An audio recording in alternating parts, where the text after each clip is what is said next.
You can't take one of my clips out of context, shove it in front of your video, and then spend the next 16 minutes repeating everything I said, but slower and with more context. That blew my fucking mind. I cannot believe that. I cannot believe the structure of that video was insane. And then I saw comments like, Brian F. trying to do negative reactionary content. That was not content. I did not make a video about that. The only one making reactionary negative discourse content was Sajam. He took that and made that discourse. That was not discourse. All right. So as a fellow Sajam lookalike, me, Brian F, and Sajam, I gotta get into this. We're gonna be reacting to what Brian was reacting to, the current state of fighting games and events, and see what this is about. I heard that this is, like, as Sajam puts in the comments, it's a real weird time to be a fighting game fan. All the big games are waiting on patches, and talk about Brian F. Yeah, let's see what the video is about. Are the current state of fighting games actually going down? He was like, the current state of fighting games does not fill me with joy. He's like, I definitely don't feel good about the genre. I think the whole genre is on a complete downturn, and Street Fighter 6 is starting to just capitalize on a Japanese audience, and it's not bringing the whole genre up with it. What's the last successful fighting game that we've had? Oh, this actually brings me to a very interesting tweet I saw, and it was talking about the Street Fighter 6 universe is like blowing up because they had basically like a really shitty patch, right? So if you look at High Fight's Twitter, he has a tweet that says something like, "This is what Japanese Street Fighter looks like," or Japanese Street Fighter Twitter looks like. There's people like Japanese players like quote retweeting this, and they're like, what else do I play? Right? And they're like, oh, we'll just like play different games. We got Japanese players Steam chart posting, right? It's literally cooked, right? And these are like Japanese timing, so like I feel like a game like Fatal Fury does a little bit better in the West, so like maybe that'd be like at like 300 or 400, Dina. Poor Hunter. Why'd they even put Hunter here, bro? They're just driving in that stake, huh? They're just like, they're trying to really hammer it home the Hunter and then Impact. Like, there's a million other fighting games you could have put besides then Impact that had like more than 3 people. Yeah, basically like, I don't want to play Street Fighter 6, but I turned around, there's nothing else to play. Will there be stuff other in the future to play? I mean, we got Avatar, we got VF6, we got Tokon, hopefully, right? But will it reach Street Fighter 6 level of success?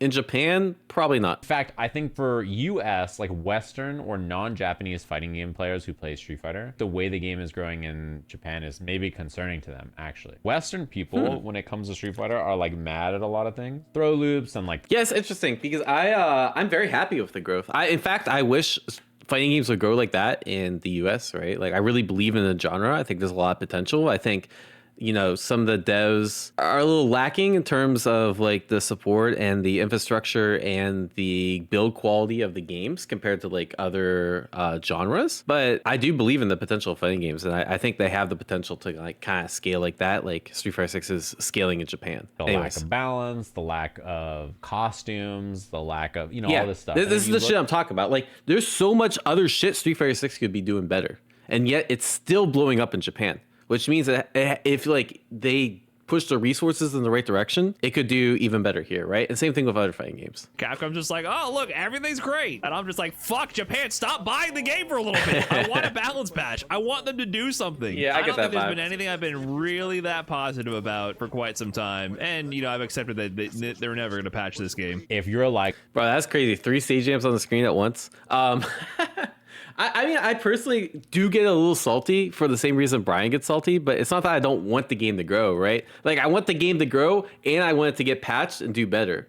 And the theory is, like, if it does better, if it sells well, then it's going to have more support, it's going to have more resources poured into it. But it does seem like they're mismanaging, right? So it's like, it's a double-edged sword, Like, part of me is like, why is this succeeding? Because I want things to change, but you also want things to succeed so they can do different things. Like, it still blows my mind that Capcom is like, you have to pay money to watch Capcom Cup, despite the game doing so well in Japan, right? Like, they're recouping their costs elsewhere. I don't really get, but I see the argument that Brian's trying to make. In terms of popularity, like, it's very obvious fighting games are probably the most popular they've been. Like, the 3 biggest Evos were like last year, this year, and the year before, right? I don't know which in what order, but things are getting bigger, right? Which implies that there's growth, as opposed to other esports, which I think there's like legitimate reason to doom, because you have games that have been out for like 20 years and they're not necessarily growing, like League, for example, right? But some esports are doing better. I actually saw a post from like Dota that like Dota is at like the highest peak it's ever been since like 2016 or something, which is crazy considering Dota's also been out for like, I don't know, 10 plus years. To me, it's like, is the trajectory upward? I think it is, but right now I think we're in like a lull period where it's like we don't have any new games coming out, that they're all next year, and the games that we are playing aren't being patched. So like right now, especially in December, it feels like I feel like I'm just waiting for like next month, you know. Provocative question, why are we having this conversation? Because I think some people in the FGC feel that way, right? Like, I know, look, I don't want to like clip Brian out of context. I've said this myself. I made a video where I ranted about 2xKO patch culture because it was actually getting to be legitimately frustrating. And I was starting to get annoyed with like how the game was progressing. You know, some of that just comes with like, hey, there's not new and shiny things, right? I think people like new and shiny things. That's why if you look at like my streams lately, I've been playing Under Night and Birth. I signed up for an Under Night and Birth slam because I'm like, I want something new to play because that's what appeals to me, right? Like Street Fighter 6 is in a really, I'll call it dull state because they're not really like changing the game much. Yeah, okay, sure. My throw loop is a little bit different and you get more meter on perfect parrying the fans, but like she's still broke as shit. They're not really changing the game that much, right?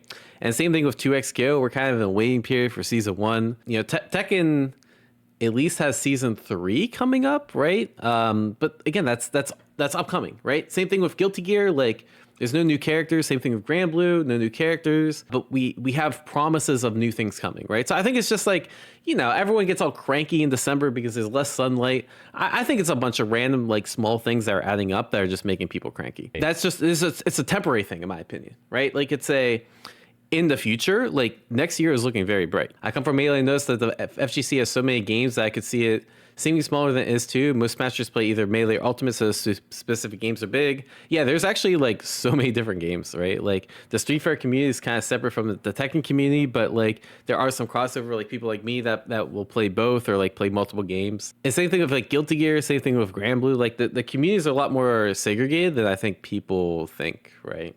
Not outrageous and happy chaos because Potemkin has been kind of Thanos for a while now. Fatal Fury having those top tier characters and being the same top tier. Yeah, I think CJ was talking about what I was talking about. It's like insane to me. I'm shocked it is the way it is. Yeah, it's like people aren't balancing their games and like people aren't adding new and exciting shit, but we all know it's coming eventually, right? Like Fatal Fury, for example, it's been the same 3 characters at the top of the game and they're like extremely busted. But there's a season 1 bounce patch next month. Or season 2 bounce patch next month. Is it going to change things in the positive? Hopefully, we'll see. When in reality, like no such thing exists, and you have to reconcile with the idea. An example for Street Fighter. Wait. They have a vision. They just changed. Wait, that editing cut was crazy. You just changed shirts, bro. Thing for Street Fighter. When in reality, like no such thing exists. That's a seamless and cut. You have to reconcile a seamless with shirt the cut. idea. An example for Street Fighter. Like it was clear. like They have a vision for what Street Fighter wants to be. He changed shirts. They're going to change. Maybe that's what they want the game to be. And you have to accept at some point that it's not a flaw with the game necessarily for their eyes. Like they see it as like, this is how the game is supposed to be. And they're like, yeah. You either have to accept it for what it is, which sucks sometimes, or play a different game. This version of the game is not dramatic. This is kind of referring to throw loops and like, you know, some big content creators. It's not just Brian. Like I know Broski's talked about this too. Like they really don't like the fact that throw loops are still in the game. And it's like, hey, why is it taking Capcom 3 years to take out throw loops? I suspect that they're gonna keep leaving throw loops in even for next year. That's not the reason I'm currently not tryharding in Street Fighter 6 right now isn't because throw loops exist, right? Like I think it'd be cool if they removed it just for a change. But really the main reason is that they're not really changing the game at all. like the game is very how do I say? Like I like the new exciting discovery phase, and I like spending time in training mode and like trying to find new tech and like new setups and new counterplay. But I feel like a lot of that, when a game has been out for a really long time, there's less to lab, right? And it's more about grinding and like VOD review and player habits and that sort of thing, which is still exciting, but it's not really like what I like about fighting games, right? Yeah, it's more solved. I like games that are unsolved because I think solving the game is more fun to me, right? But Street Fighter 6 is one of the most solved games out right now because you have so many people playing it, and it's barely changed in the last like 3 years, right? It's not just that they balance the game once a year. There's nothing wrong with balancing a game once a year. It's just like things don't change that much, right? So take for example Street Fighter 5. and Street Fighter 4, like 3 years into the life cycle, or like 2.5 years into the life cycle, Street Fighter 5 already added a second V trigger to everyone, right? Street Fighter 4 already had a title update and gave people 2 supers and like had drastic changes. In Street Fighter 6, like you could drive reversal on wake up. Like that's the biggest change. I don't know, man. What's up, Lord Sage Jam? I got to react to the reaction. Did you see the Brian reaction yet? I reacted to the. Oh, also, I was thinking about reacting. This actually gave me the idea. Lord Knight reacted too. So I was thinking about what if I reacted to the Lord Knight reaction of reacting to you. Yeah, there's infinite reaction potential, Sage Jam. I think we might have created the infinite money loop. How the funds are for like Saudi Arabia spending all this stuff on entertainment and like where they're going to start to cut things. I would imagine sports is like lower on their list of things to cut than video games. What is the backup? Here's my thought on this, right? Like politics and government owned aside, my main concern with Saudi owned is, let's say Saudi just gets bored in like 5 years, right? They're investing all this money. They gobble up more and more of the FGC. Everyone's reliant on the Saudi money to fuel their tournaments, fuel the prize money. And in 5 years, Saudi's like, all right, mission achieved. Kidia's complete. Everyone's coming. We need the money for something else. Sorry, FGC. Sorry, guys. And then like we're left to pick up the pieces. That's my main concern. Whether that's going to happen or not, I'm not sure. But most times when people invest a lot of money into something with not that much return, again, I don't know how much return Saudi's getting, but and whether this is that beneficial to them. But let's say they don't get the return they want. Yeah, they would cut ties just like any other business would, right? Like if I'm investing 5 years of my money into something and I don't get the return I want, I'm not going to keep investing that money. That's just smart business, right? So that's my main concern, right? Is that the FGC becomes over reliant on them and not diversifying their sponsors and their cash flows and that sort of thing. And then they pull the rug and maybe the FGC is not self-sustainable. And maybe it still will be okay, right? Because there's other sponsors, there's many different interests and ways the FGC could be self-sustaining, not to mention just like even just passion projects and locals and that sort of thing. But that's my main concern with Saudi. Or like, where does fighting games get sold to next? Like, who's going to have the money to buy stuff, right? That's going to be a hard thing to figure out. I think that's what Sage was talking about. Family-based crypto scam. That's a good backup plan. It sounds like a solid. Wait, we need to do esports. What is it called? Yeah, esports ecosystem. they would like literally pay people out in these like esports crypto coins. And oh yeah, Justin, what? No, bro, this is like one of the original crypto scams, bro. This is from 2018. Isn't that crazy, bro? I forgot. Bro, oh man, if I were Justin, I'd sue them to get this like pinned off, bro. This is all from 2019. Yeah, this is a throwback, bro. This was one of the original crypto grifts like ever. I don't think it was a true crypto. Maybe it was a crypto coin, but like most crypto scams started like post COVID. Esports ecosystem and the FGC were literally trailblazers for crypto scams. Kind of impressive, actually. FGC leading the way, you know. Either you see exists and then Capcom would just copy their entire format. Wait, did they really switch the format? I wasn't actually that aware. Are you talking about like the how the tournament is structured and organized? Yeah, because I actually do like the EWC format in terms of like how it kind of proves out the best player. But it's like it's first to 5 single elim. I think the reason I liked it was because it's different, right? Like I think it's really cool to see different formats in tournaments because it makes it more exciting and it adds like a different level of strategy and like how you're gonna do things. Oh yeah, single elimination bracket, all matches versus 5. That's kind of lame. I kind of like the old format. I like the fact that it's different from EWC. Like I like that there's 2 different types of formats. This format emphasizes like long sets are important, but you only get one chance. The other format emphasizes that like, hey, you have to be good at a short form format, but you actually get more chances and more chances to play. Yeah, I'm not a big fan. Hey, I'm also a bigger fan of not having to pay for Capcom Cup. Yeah, Capcom, please. But as well, I mean, I think the SNK and Capcom Cup split, what was it for SNK? It was like 1.5 million or 1.25 million versus like 250,000 or 300,000 per second. The fact that Capcom Cup split was 1 million versus 100,000 for first and second or whatever. Bro, some of the worst splits known to man. It actually blows my, bro, if you're going to copy something, copy the EWC prize pool split. Said 1 million for first place and 100 grand for second place. They kept the worst things and they copied the things that didn't matter.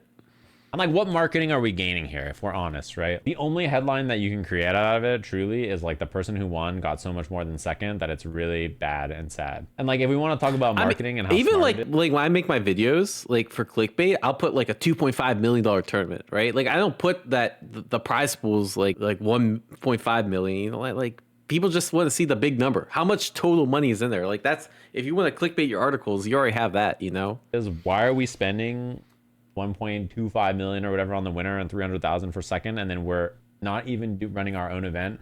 We're just like on the side at DreamHack Atlanta. Like so many people didn't even know the SNK World Finals was happening. I mean, part of it is like probably the ownership breakdown, right? Because DreamHack and ESL are also part owned by Saudi, right? I mean, Yeah, I mean ESL is basically running everything for Fatal Fury. They ran the online qualifiers, which by the way were hilarious. ESL does not know how to run fighting game events, or they're just not as experienced at it. They'll probably get better because like even the online qualifiers got better. But so for example, like the first online qualifier ESL ran was random seeding.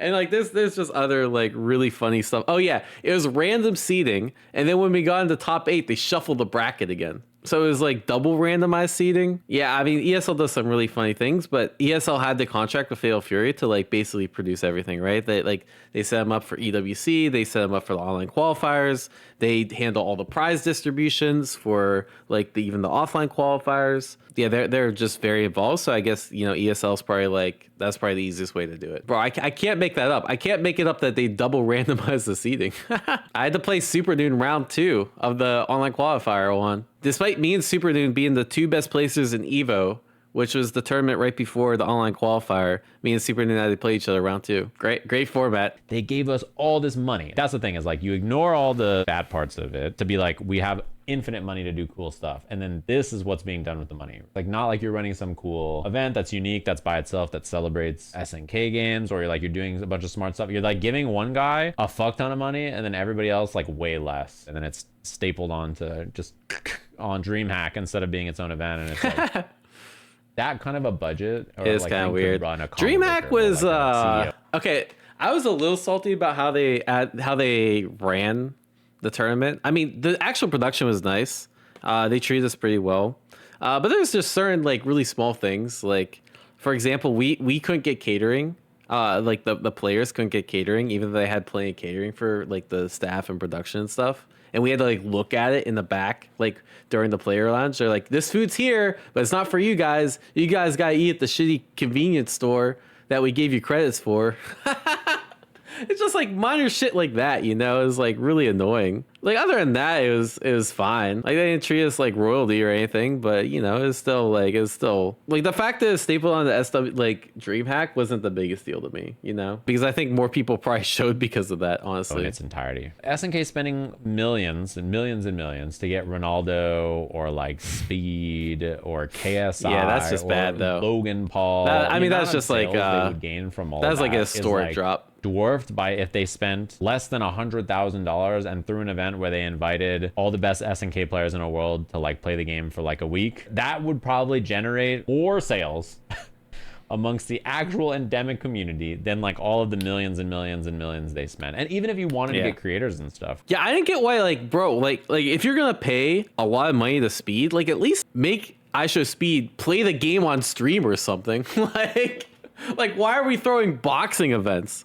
Like the people that watch boxing and the people that play video games aren't really the same crowd. Like at least like pander to the right crowd if you're going to use someone like Speed. Yeah, who's watching WrestleMania and then sees the understanding that I get is like this isn't even the SNK marketing guy's fault. This is the higher ups at SNK hired like a top tier like marketing firm and just like told them, all right, go promote this game, but like they didn't have any experience of like game promotion. If you're like, I don't fuck with this, I don't like this, I'm not gonna play it, then don't go play it, you know? Don't engage with it. Don't go interact with the stuff that you know you don't like. Bro, the amount of people that I agree 100%. The amount of people that come in the stream and they're like, why are you playing 2XQ? This game's trash. Or like, if I'm playing Street Fighter 6, why are you playing Street Fighter 6? This game's trash. Like why you come in and just to complain about a game, bro? Like there's so many like things, more productive things you could be doing for life that'll make your life more enjoyable and happy. Like, do you really think the key to your own personal happiness is going into random streamers chat and complaining about games? Like, I mean, it doesn't bother me. It bothers me a little bit, but like, I'm just thinking of, like, the person behind the screen. Like what kind of person does that? You know, complaining I get, but like you're complaining the wrong. Like go complain to your bum or something. I don't understand, man. Imagine hating something that bad that you're just like dragging random people with you. You know, I mean, yeah, I'm sure it's the same way as St. Jam chat. Like I think it's every fighting game chat is like people just come in your chat and they they want to complain. And sometimes I'll look at their history, and if I'm playing like a different game, they're okay with it, you know? Like if I'm playing their game, that's perfectly fine. But if I'm playing like the wrong game, then they just start flaming, you know? Or someone's like a chronic hater. Like the times I've played Street Fighter 6, this guy, like I had a few people that like every single time I stream Street Fighter 6, they just come in to complain. Like every time. You know, one of the nice things about playing Under Night, again, I've played a shit ton of Under Night in the last week and a half for the Under Night Slam. Again, cannot emphasize how much I've been enjoying playing Under Night in Birth.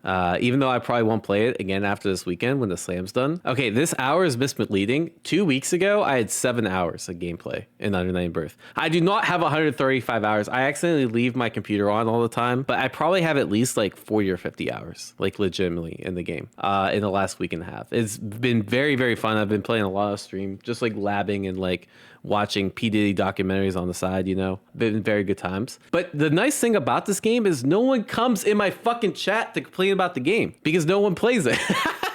No one plays the game, so they can't complain about it. It's perfect. The only time people come into my chat and talk negatively about In Birth is they just say, "Oh, this game's dead." But like, that's fine. You get they're not necessarily wrong, you know. But at least no one comes into the chat and complains about how bad the game is. There are people that are like, of course, they saw me like, "Damn, this game looks cool," you know. And to be fair, for like every negative chatter, there's like 9 positive ones. It's just the negative ones stand out more. You know? I don't like games where the offense is not good, and I don't like games where the defense is too mindless. For example, in my Invincible Versus video, I talked about heroic. That's an interesting comment. I think I don't really have a preference towards offense or defense, like being strong or not. I think where it gets me, if I could talk about things that I don't like in fighting games, maybe I'll talk about Street Fighter 6 and 2XCO. The thing I don't like about Street Fighter 6 is that the options are too linear, right? I think the game is like very easily solved, in the sense that like, all right, you get knocked down in the corner, you have like 3 options, right? You can delay tech, you can delay mash, you can block. I mean, there's other stuff you can do, right? You can jump out, you can invincible reversal. But like, none of the options feel amazing, you know, compared to something like Fatal Fury, which is like you have like 2 times the defensive options because of the just guard system, because of throw protection, and because of like the power of fuzzy hop and fuzzy jump and like different reversals you can do. But the offense is still strong because you like literally die if you make the wrong read, right? Like I prefer games like that where the option choosing is more dynamic, right? Like 2XCO, the thing that I don't like about that is just there's it's Yasuo Necro too broken. I think it's just the requirement to like have really, really, really sweaty combos sometimes. But even that's not like the worst thing, right? I don't know. I think I prefer 2XCO as a game right now because it's more variable and it feels like there's more to flesh out. But sometimes like I feel it can almost be overwhelming for me. Like there's almost like too much to learn, and I feel like I'm not playing the one player game, right? Like you know, in Street Fighter, like if you play 100 hours of Street Fighter, you feel like you're actually playing the person more than like 100 hours of 2XCO, where it's like if you play someone at the highest level 2XCO, you're just getting like they're just gonna beat you in the lap. Like they don't need to outthink you, they don't need to like out mind game you. They're just getting cooked. But in Street Fighter, like I feel like you can get to the fun of the game quicker, where you can like actually like play the person, if that makes sense. Like it's more simplified in that regard. And that's the thing about team games that get me is like sometimes like I play someone, I'm like, damn, I just lost because my tech is worse, right? When in Street Fighter, it's usually like I lost because I made a bad read, or like my reactions were worse, or that sort of thing. And 2XCO, it feels like, damn, I need more game experience to know that like this glitch, to know that like, okay, I need to compensate for this random glitch that happens by doing this next time, you know? It's a little too game knowledge heavy. I guess. To me, like somewhere, I like games that are somewhere in the middle. The defense of Fatal Fury compared to offense, the offense has no teeth. I kind of agree. It's definitely the defense is definitely better in Fatal Fury than the offense, right? I mean, sorry, the defense is definitely better in Fatal Fury than the defense in Street Fighter. The offense is good. It all depends on like the character. Like if you're playing Otaru, like if you look at Otaru's like tools on paper, Otaru's offense is like way more cracked than like any other character in Street Fighter 6, right? Like imagine just having a plus on block mirrorless special in Street Fighter 6. Like it's basically like my fan, but you can't interrupt the charge by fan. Like it's literally like just broken as shit. But it's like not all characters have that, so they don't really have like the same offensive potential. Like on paper, some characters actually have like really, really cracked out offense. It's just the defensive options are just better to compensate, right? Some offense in Fatal Fury is actually too good still. Like Kind when he sets like 2 orbs on you, and then you're basically forced to guess like strike throw 3 times in a row, and then all the strike is plus. Is actually some bullshit. But my concern about Heroic Strike is not that it's good, it's that it's what you call like a why not move. Why not do it? Fuck it. Yeah. Why not? Like there's not really like a bad reason to do it. It's like so good that it's like, why not? Grand Blue Brave counter was like this. The first time I dodged a Brave counter and then I try to hit a button and my opponent that's was actually still up, ass. I was like, oh hell no. I run up and like try to hard bait a defensive mechanic and then I just each hit like that. It's what too do you want me to free. do? I Why am actually agree here? with Sage like, F you here. play this game without me. You could just Free set the defensive CPU to do options are this really and, like, get cringe. it, you know, it's equally as thought provoking. That kind of like thoughtless decision making on offense or defense is not for me. I like things that are like hard to parse and like. I actually like how Brave Counter is now though. They made it so Brave Counter on spot dodge, you're now plus, and if you block it, you're plus 2. Where before, like if you used the Brave Counter, it was your turn as the defender. Yeah, it's actually in a lot better spot now. It just took them like. Why did it take a year and a half to like for your brain and deciding like, the right combos fix to it, do? you know? The things I don't like, I'm just like, this is not for me. For the people who like it, hell yeah, brother. And then I get out of there. I know what I like. I play the stuff I like. I don't really worry about anybody else playing the stuff they like. It's not my business. You only have so much free time in your life to do the shit that you want to do. That's not your job or your obligations as a I agree. You know, so when why you are you coming to the stream work chats all day, complaining about games? You're really tired and the shift is whack. And now you're like, I'm home. Now that I'm free, Especially of when my I'm playing job, them. let's come home and be pissed about something. Now that I'm home, it's time to make my life worse. Don't do it to yourself. Fucking clock in, pick some good shit that you like in a game that you think is fucking sick. Actually, and then play facts. that, okay? Yes, do that. Oh wait, it's the cat. We can't miss the zoom in on the cat. Bless you, boo. That was a cool video. I think the TLDR, at least my takeaways from this video, and it's kind of what I thought before, but it's cool to see Sajum's take on it, is, fighting games feel like they're in a little bit of a lull right now because we're all waiting on like the next patch or like the new games that are coming out. And there's not like very invigorating patches, but they are coming. And there's still a lot of cool things that you can play that are out right now. Like for me, I'm playing Nuni. And I'm having a fucking blast. And it's a good time. It's much better than like sitting in a circle of negativity of your one game that's not going in the direction that you like, right? I think fighting games, I know this thumbnail is like clickbait. I think they're still in the upward direction, but it's like tentatively upward, right? Like I used to be super hopeful about fighting games like a year ago. And nowadays I'm like, I think we're still in the positive direction, but it all depends on like how the next year plays out, right? Like, is Tokon actually going to be a great game? Is Avatar going to be a great game? Does 2XKO nail the launch and like fix a lot of the complaints that people are complaining about and actually like find a foothold with the community and like drag some of the audience over? Because I still think fighting games have like massive potential. If you look at like the amount of gamers there are in the world that play esports games and you compare that to like the sliver of people that play fighting games, it's like we occupy like 1% of the pie chart, right?